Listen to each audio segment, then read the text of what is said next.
Hello प्यारे बच्चों, मेरा नाम है ऋषभ सिंह और आप सभी देख रहे हैं आपका अपना यूट्यूब चैनल ऋषि यस क्लासेस। और आज के इस लेक्चर में हम बात करेंगे बीएससी सेकेंड ईयर के थर्ड सेमेस्टर मैथमेटिक्स का जो हमारा पेपर है अलजेब्रा एंड मैथमेटिकल मेथड, उसके मोस्ट इम्पॉर्टेंट क्वेश्चंस को लेकर आ चुके हैं। और इस लेक्चर में हम बात करेंगे जैकोबियन का दूसरा पार्ट है। अगर आप टॉपिक वाइज सभी लेक्चर को देख रहे हैं तो इस लेक्चर में हम जैकोबियन पर बात करेंगे, जिसमें यह दूसरा लेक्चर है। अगर आप लोग जैकोबियन का पहला लेक्चर नहीं देखे हैं तो आई बटन पर जाकर देख लीजिएगा। उसमें आप सभी को जैकोबियन का कॉन्सेप्ट बताया गया है, जैकोबियन का डिफिनीशन बताया गया है और उसके बेस पर आप सभी को इंपॉर्टेंट क्वेश्चन सॉल्व कराए गए हैं।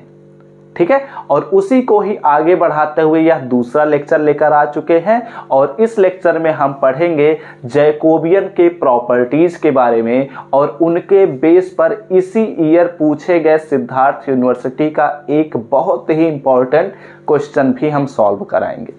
तो चलिए अपने इस लेक्चर की शुरुआत करते हैं। लेकिन अगर आप सभी इस चैनल पर पहली बार आए होंगे तो जरूर नीचे दिए हुए रेड बटन पर क्लिक करके सब्सक्राइब कर लीजिए, साथ ही बेल आइकन को ऑल पर भी सिलेक्ट कर लीजिएगा, जिससे इस प्लेलिस्ट के अगले लेक्चर के नोटिफिकेशन आपके पास सबसे पहले पहुंचे। तो अब चलिए हम बात करते हैं। आप सभी लोग अपने कॉपी और पेन लेकर बैठ जाइएगा, सभी चीज़ों को नोट डाउन करते चलिएगा, क्योंकि हम मैथमेटिक्स के नोट्स को टेलीग्राम ग्रुप में नहीं प्रोवाइड करते हैं। ठीक है,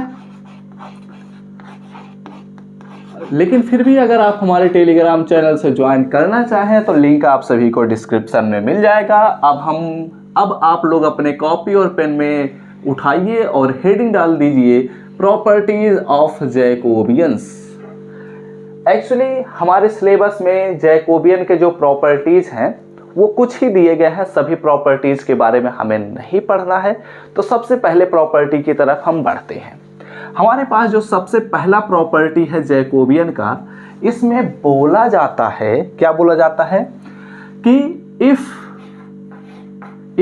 क्या बोला जा रहा है कि इफ u कामा b, हम ले लेते हैं u कामा b, दो फंक्शन लेते हैं b फंक्शंस,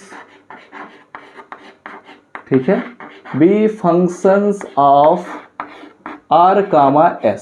हमने सपोज कर लिया कि हमारे पास u कामा b, हमारे पास दो फंक्शन हैं जो कि r कामा s वेरिएबल के लिए फंक्शंस हैं। ठीक है, तो इस सिचुएशन में अगर इनके हम जैकोबियन पर बात करते हैं तो हमारा जो जैकोबियन होगा वो कुछ इस प्रकार से डिनोट किया जाएगा। चलो मैं डेल से ही डिनोट कर देता हूं।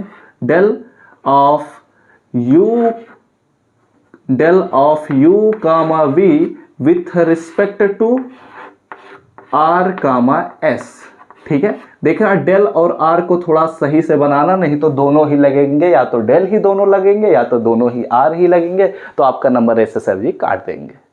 ठीक है, इसलिए थोड़ा संभल कर बनाना, अच्छे से बनाना। ठीक है, इतनी बातें आप लोगों को समझ में आ चुके होंगे, पहले लेक्चर को देखे हैं तो। वैसे भी मैं उम्मीद कर सकता हूं कि आप लोग देखे होंगे, नहीं देखे हैं आई बटन पर जाइए, नहीं तो पूरे प्लेलिस्ट का लिंक आप सभी को डिस्क्रिप्शन में मिल ही जाएगा। उसमें जाइए, लेक्चर नंबर फर्स्ट देखिए जैकोबियन का, और आप लोगों को यह चीज समझ में आ जाएगा। ठीक है, एंड हम यह भी सपोज कर लेते हैं, इसी स्टेटमेंट को थोड़ा आगे बढ़ाते हैं कि r और s जो है हमारे पास are functions of x comma y। तो अभी इधर जगह तो खत्म हो गया, मैं यहीं पर लिख देता हूं x कामा y। देन इस सिचुएशन में हमारे पास अगर r और s भी x कामा y के फंक्शन हैं तो इनका भी हम जैकोबियन लिख सकते हैं। डेल r कामा s, यानी कि r कामा s का Jacobian with respect to x comma y।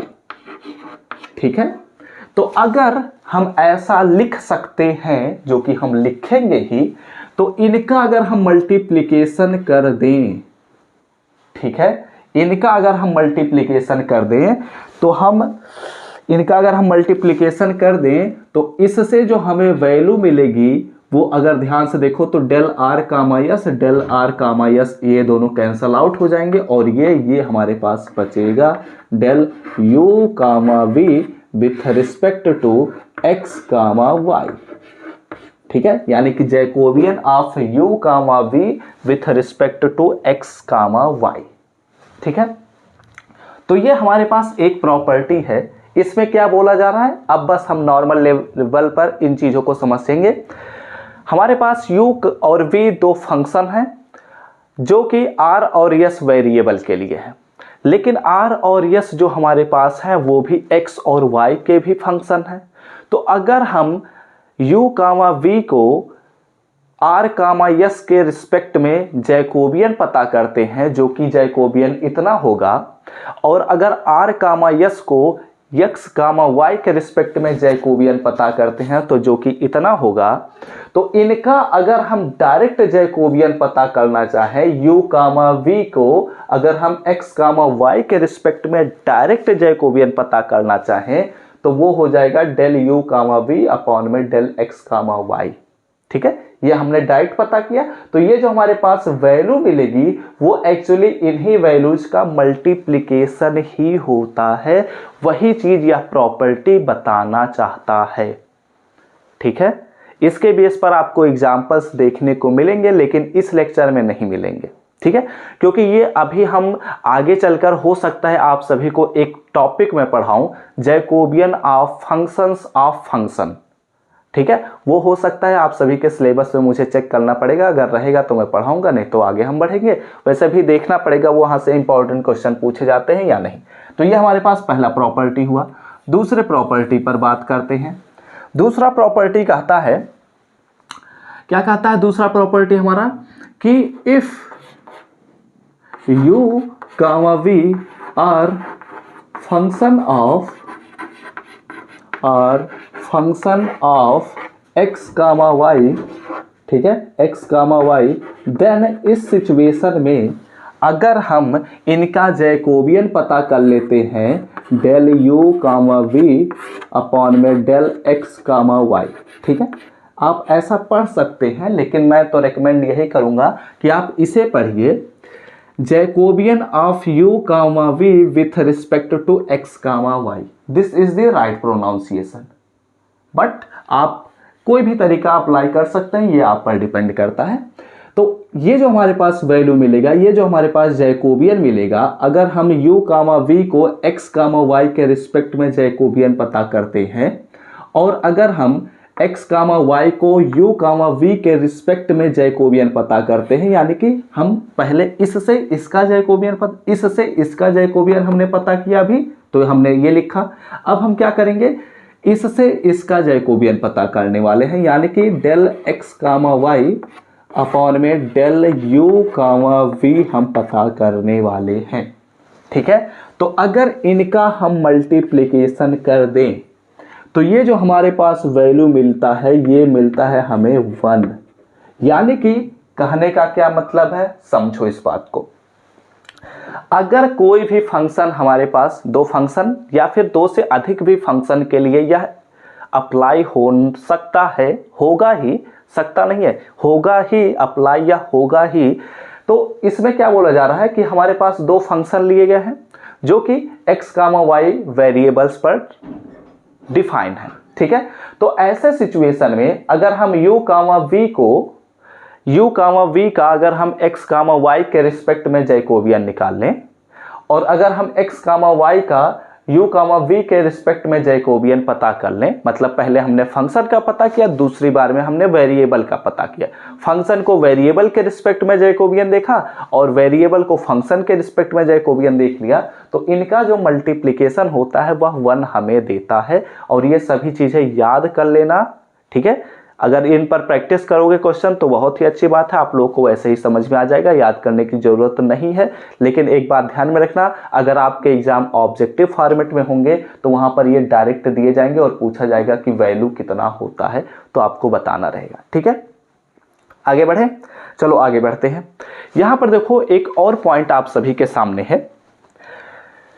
हाँ, यहां पर हम एक तीसरा हेडिंग दे देते हैं तीसरा नंबर, जो कि आप सभी के लिए उतना एलिजिबल नहीं है, तो हम थोड़ा कम ही समझाएंगे इसमें, लेकिन यहाँ पर हम देख लेते हैं कि if u, v are two function, ठीक है, u, v ले लेते हैं या फिर w भी ले लेते हैं इसी में, चलो हम w को भी इसी में शामिल कर देते हैं, नहीं तो w हमारा गुस्सा हो जाएगा। u, v, w, मतलब ये 2 फंक्शन के लिए भी एलिजिबल है, 3 फंक्शन के लिए भी एलिजिबल है, 4 function, n function, n+1 function, 100 function, सभी फंक्शन के लिए एलिजिबल होगा।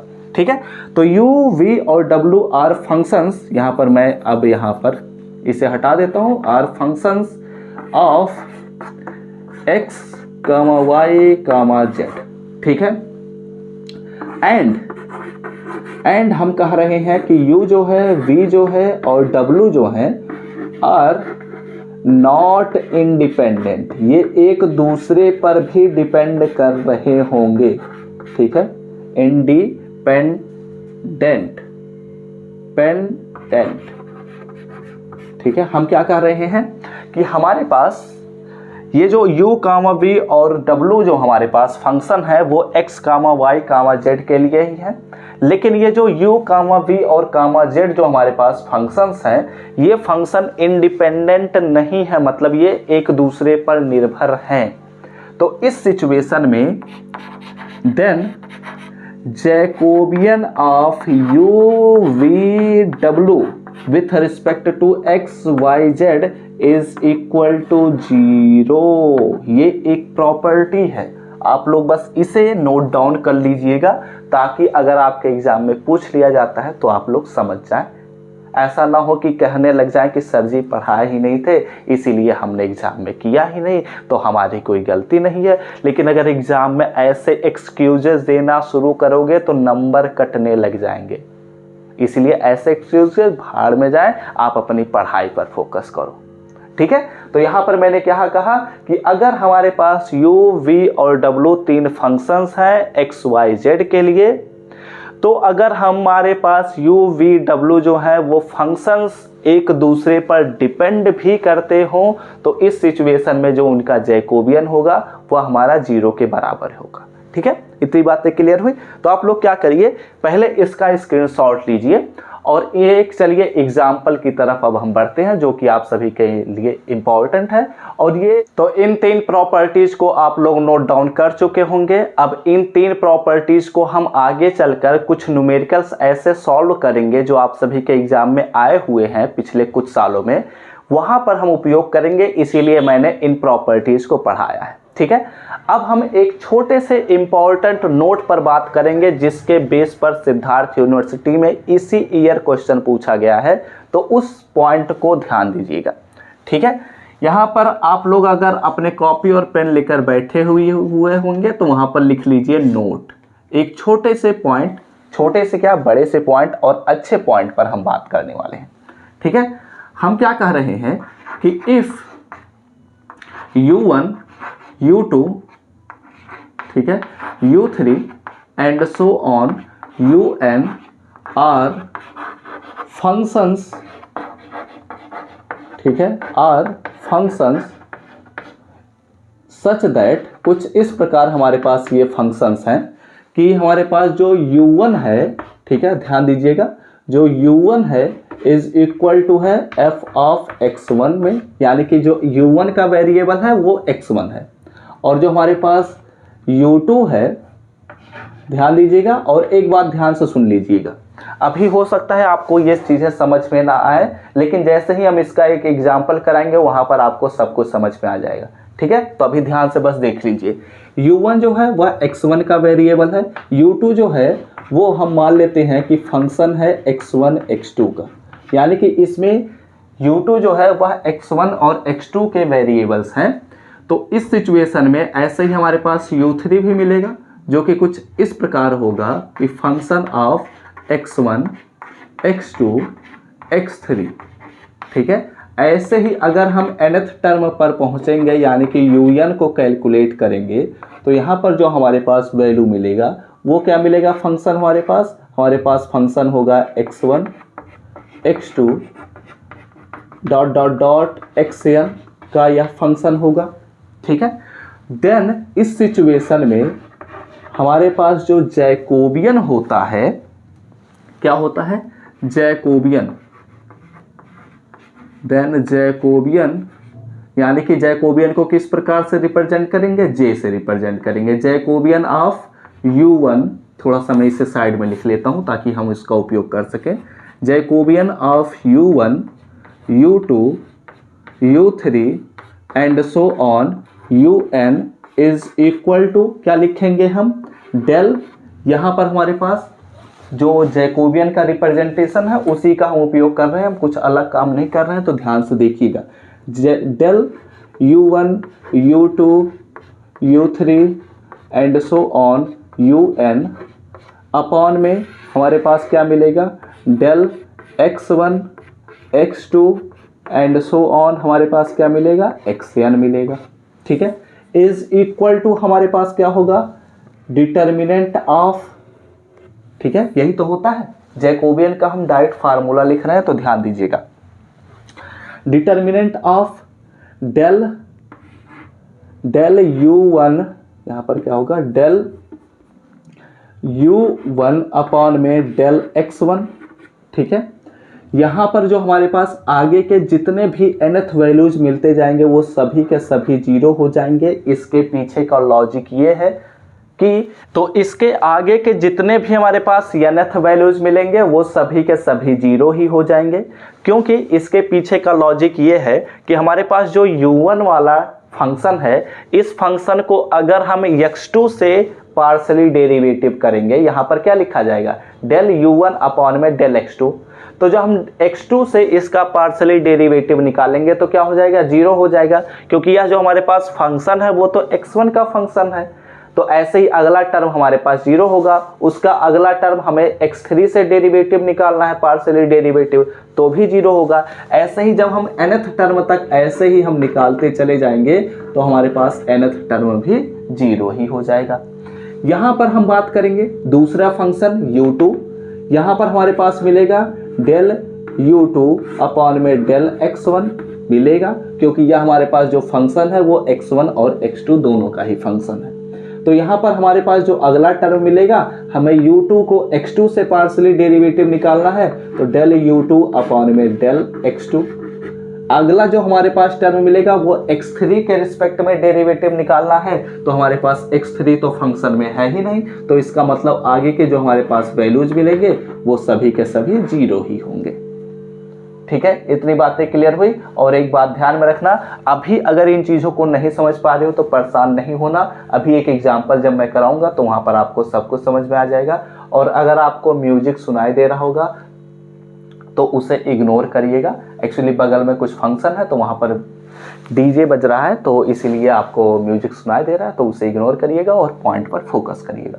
और नहीं सुनाई दे रहा है तो बहुत ही अच्छी बात है। देखो यहाँ पर हमारे पास जो अगला टर्म आएगा वो हमारे पास u3 आएगा, तो u3 का भी हम फिर से ऐसे ही डेरिवेटिव निकालेंगे, तो हमारे पास डेल u3 आएगा और डिवाइडेड बाय डेल x1 हो जाएगा। यहाँ पर हमारे पास डेल u3 होगा और डेल x2 हो जाएगा, और यहाँ पर हमारे पास डेल u3 होगा और अपॉन में डेल x3 हो जाएगा, क्योंकि यहाँ पर हमारे पास यह जो फंक्शन है x1, x2 और x3 के फंक्शन हैं, और जो इसके बाद के जो वैल्यूज मिलेंगे वो सभी के सभी जीरो ही होंगे। ऐसे ही हम आगे चलते चले जाएंगे, और यहाँ पर जो हमारे पास nth वैल्यू मिलेगा उसमें हमारे पास सभी वेरिएबल्स हैं, तो इसलिए ये कहीं पर भी जीरो नहीं होंगे, ये हमारे पास हर एक जगह पर कुछ ना कुछ वैल्यू देकर ही जाएंगे। ठीक है, तो इसलिए हमने ऐसे लिख दिया। तो आगे हम बढ़ेंगे तो यहाँ पर हमारे पास मिलेगा डेल un अपॉन में डेल xn। ठीक है, इतनी बातें समझ में आई। अब देखो यहाँ पर ये जो हमारे पास डिटर्मिनेंट मिला है, इस डिटर्मिनेंट का जो डायगोनल है, उस डायगोनल के ऊपर जितने भी एलिमेंट हैं वो क्या है, सभी के सभी जीरो हैं। ठीक है, क्या है, सभी के सभी जीरो हैं। तो इस सिचुएशन में हम कह सकते हैं कि यह जो हमारा डिटर्मिनेंट है यह लोअर डिटर्मिनेंट है, जब लोअर डिटर्मिनेंट होता है तो इसके जो डायगोनल एलिमेंट हैं उन्हीं का ही मल्टीप्लिकेशन ही हमारा इस डिटर्मिनेंट का एग्जैक्ट करेक्ट वैल्यू होता है। तो इसलिए हम लिख सकते हैं डेल u1 अपॉन में del x1 del u2 upon में del x2 del u3 upon में del x3 and so on del un upon में डेल xn। ठीक है, ये हमारे पास एक फार्मूला है, आप इसे एक फार्मूले के तौर पर लिख लीजिएगा ताकि हम कभी भी कहीं डायरेक्ट उपयोग करेंगे तो आपको यह बात पता रहेगी कि हमने यह फार्मूला कैसे लाया है, नहीं तो आप लोग बाद में परेशान हो जाओगे तो अच्छा नहीं लगेगा। ठीक है, तो यहाँ पर क्या कहने का मतलब है कि हमारे पास जितने भी फंक्शन दिए गए हैं, चाहे वह u1 फंक्शन है वह x1 का वेरिएबल है, इसमें x1 वेरिएबल है, u2 जो हमारे पास फंक्शन है इसमें x1 x2 दोनों वेरिएबल है, यानी कि पहले फंक्शन का भी वेरिएबल है और दूसरे फंक्शन का नया वेरिएबल है ही। तीसरा फंक्शन अगर देखते हैं तो इसमें पहले फंक्शन का वेरिएबल भी है, दूसरे फंक्शन का वेरिएबल भी है, तीसरे फंक्शन का भी वेरिएबल है। ऐसे ही अगर हम आगे के टर्म को भी देखेंगे तो उसमें भी आपको वेरिएबल दिखेंगे ही। ठीक है, तो इन चीज़ों को भी आप लोग नोट डाउन कर लीजिए, नोट करके। अब चलिए हम एक ऐसे इंपॉर्टेंट क्वेश्चन की तरफ बढ़ते हैं जो आप सभी के एग्जाम में आने के चांसेस बहुत ज़्यादा हैं। तो चलिए अब हम एक एग्जाम्पल को देखते हैं, जो अभी हमने नोट देखा था उसी के ही बेस पर यहाँ पर एक एग्जाम्पल है जो कि इम्पॉर्टेंट है और यह कई बार कई यूनिवर्सिटी में पूछा भी गया है। ठीक है, तो यहाँ पर हमारे पास देखो बोला जा रहा है find the Jacobian of y1 y2 y3 dot dot dot yn। हमारे पास nth फंक्शन दिए गए हैं, n फंक्शन दिए गए हैं, उन्हीं फंक्शन का हमें जैकोबियन पता करना है, जहाँ पर हमारे पास y1 जो है वह 1 माइनस x1 है, y2 जो है वह x1 इंटू 1 माइनस x2 है, y3 जो है वह x1 into x2 1 minus x3 है, डॉट डॉट डॉट yn जो हमारे पास है वह x1 x2 dot dot dot xn minus 1 into 1 minus xn हमारे पास है। ठीक है, तो इसी फंक्शन का हमें जैकोबियन पता करना है। तो आप ध्यान से देख सकते हैं कि y1 जो है, अगर ऐसे ही नॉर्मल हम लेवल पर बात करें तो यहाँ पर हम कह सकते हैं कि हमारे पास इसे कह सकते हैं u1 is equal to f of x1। ठीक है, यह आप सभी को समझाने के लिए मैं बता रहा हूँ, नहीं तो लिखना नहीं है ये चीज़। और u2 जो है वो हमारे पास f of x1 comma x2 भी है। ऐसे ही अगर हम u3 की बात करते हैं, y3 पर हम बात करते हैं, तो y3 जो हमारे पास है वह f ऑफ x1 x2 और x3 है, यानी कि ऐसे ही वह भी हमारे पास x1 x2 dot dot dot xn का फंक्शन है। ठीक है, ये हम बताना चाहते थे कि ये हमारे पास उसी फॉर्मेट का है। ठीक है, तो इसे हम इरेज करते हैं।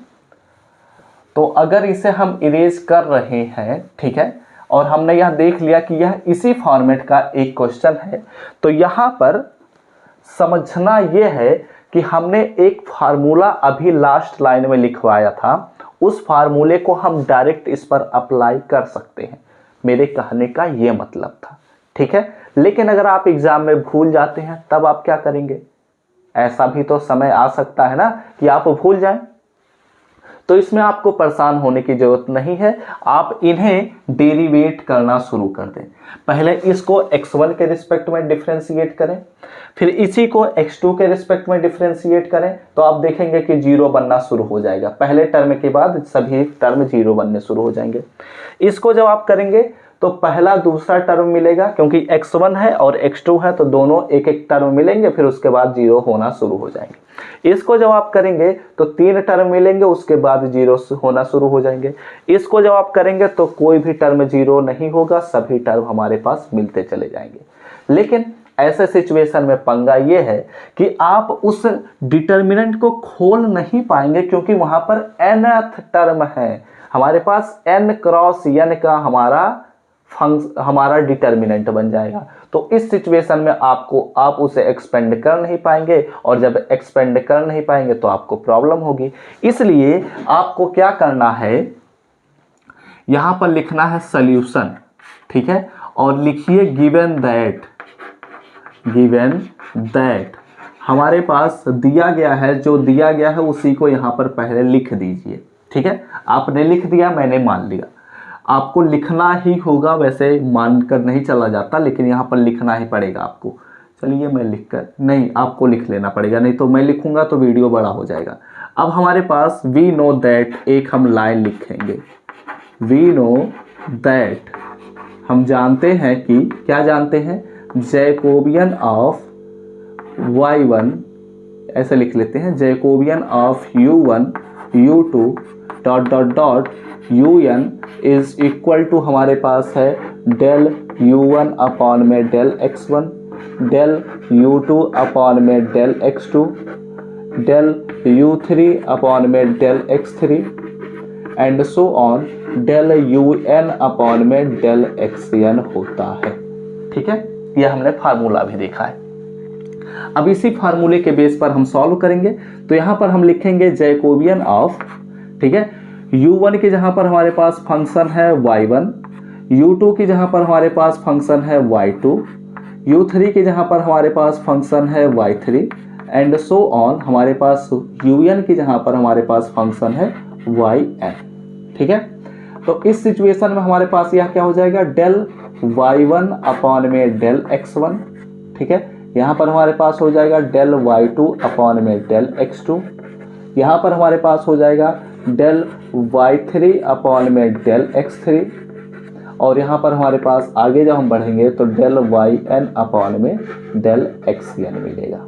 ठीक है, अब आप चाहें तो इन्हें अलग अलग सॉल्व कर लीजिए, यानी कि इसको पहले x1 के रिस्पेक्ट में सॉल्व कर लीजिए, इसको x2 के रिस्पेक्ट में सॉल्व कर लीजिए, इसको x3 के रिस्पेक्ट में सॉल्व कर लीजिए और इसको xn के रिस्पेक्ट में सॉल्व कर लीजिए। उसके बाद वैल्यूज को रख दीजिए। ठीक है, या तो चाहें तो आप इसे डायरेक्ट भी कर सकते हैं, तो वो डिपेंड करता है कि आपका क्वेश्चन किस फॉर्मेट में पूछा गया है। अगर शॉर्ट आंसर टाइप या वेरी शॉर्ट आंसर टाइप में पूछा गया है तो आप इस जो यहाँ पर मैं बताने वाला हूँ उससे कर दीजिएगा, लेकिन अगर लॉन्ग आंसर टाइप में पूछेगा तो ये स्टेप मत करिएगा, ये स्टेप अभी रोक दीजिएगा, इसे इक्वेशन नंबर फर्स्ट बनाइएगा। पहले इसको x1 के रिस्पेक्ट में सॉल्व करिए, इसे x2 के रिस्पेक्ट में पार्शियली डेरिवेटिव करिए, इसको x3 के रिस्पेक्ट में पार्शियली डेरिवेटिव निकालिए, फिर इसको xn के रिस्पेक्ट में पार्शियली डेरिवेटिव निकालिए, फिर उसके बाद इन वैल्यूज को यहाँ पर हमें सब्स्टिट्यूट करना रहेगा। तो चलिए अब हम वैल्यूज को रखना शुरू करते हैं। देखो डेल y1 अपॉन में डेल x1 का हमें वैल्यू कैलकुलेट करना है, तो यानी कि इसको x1 के रिस्पेक्ट में डेरिवेटिव करेंगे। तो जब x1 के रिस्पेक्ट में डेरिवेटिव करेंगे तो 1 हमारे पास कांस्टेंट है, 0 हो जाएगा। x1 का जो हम करेंगे तो हमें मिलेगा -1। ठीक है, इसको हमें x2 के रिस्पेक्ट में डेरिवेटिव निकालना है, तो x1 से पहले तो मल्टीप्लाई हो जाएगा, तो हमें मिलेगा x1 माइनस में x1 x2। ठीक है, 1 का हम डेरिवेटिव निकालेंगे 0, x1 का हम डेरिवेटिव निकालेंगे 0 हो जाएगा क्योंकि x1 जो है वह कांस्टेंट है। x2 का जो हम डेरिवेटिव निकालेंगे तो मिलेगा -1, और -1 से जब हम x1 में मल्टीप्लाई करेंगे तो हमें मिलेगा -x1। ठीक है, बातें क्लियर हुई? अगर समझ में नहीं आ रहा तो आप अलग से इसका डेरिवेटिव निकालिए, जिसके रिस्पेक्ट में हम डिफरेंशिएट कर रहे हैं उसी को ही केवल वेरिएबल के रूप में ट्रीट करना है, और जो वेरिएबल्स हैं उन्हें हम कांस्टेंट के रूप में ट्रीट करेंगे। यहाँ पर हम आते हैं, यहाँ पर अगर हम 1 का डिफरेंशिएशन करेंगे, ये तो हमारे पास कांस्टेंट है, यहाँ पर हम जब 1 का डिफरेंशिएशन करेंगे तो 0 हो जाएगा। -x3 का जब हम डिफरेंशिएशन करेंगे तो -1 मिलेगा, और जब -1 का हम x1 x2 में मल्टीप्लाई करेंगे तो हमें मिलेगा -x1 x2। ठीक है, ऐसे ही हमारे पास आगे के टर्म्स मिलेंगे। जब हम nth टर्म को डिफरेंशिएट करेंगे तो यह हमारे पास 0 हो जाएगा, और xn के रिस्पेक्ट में कर रहे हैं इसलिए यह -1 हो जाएगा, और -1 से जब इसमें मल्टीप्लाई होगा तो हमें मिलेगा -x1 x2 x3 and so on xn। ठीक है, यहाँ पर कामा नहीं रहेंगे, यहाँ पर मल्टीप्लाई है। ठीक है, यह बात ध्यान में रखना है। अब देखो यहाँ पर एक पॉइंट करने वाले ध्यान से बात सुनना, यह हमारे पास पहला टर्म है। ठीक है, यह हमारे पास दूसरा टर्म है, ये तीसरा टर्म है, ये nth टर्म है। ठीक है, तो ध्यान से सुनना, यहाँ पर भी -1 है, यहाँ पर भी -1 है, यहाँ पर भी -1 है, यहाँ पर भी -1 है, यानी कि हर टर्म में हमारे पास -1 एग्जिस्ट कर रहा है।